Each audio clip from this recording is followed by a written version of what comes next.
మంత్రులు శ్రీ సంజీవ్ అరోరా, శ్రీ గుర్మిత్ సింగ్ కడియాల్ కలిశారు.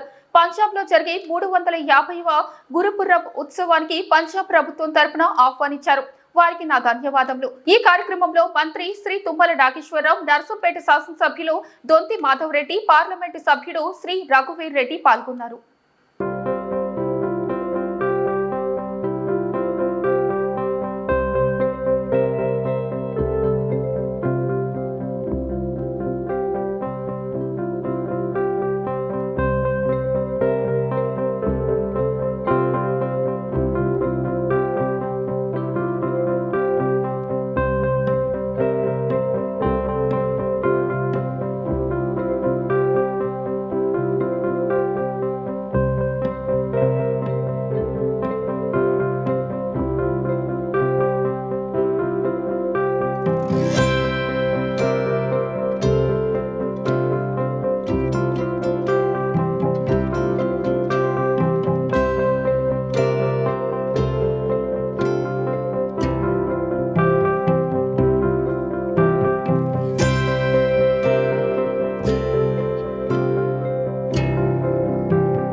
మరిన్ని అప్డేట్స్ కోసం మా ఛానల్ని సబ్స్క్రైబ్ చేయండి.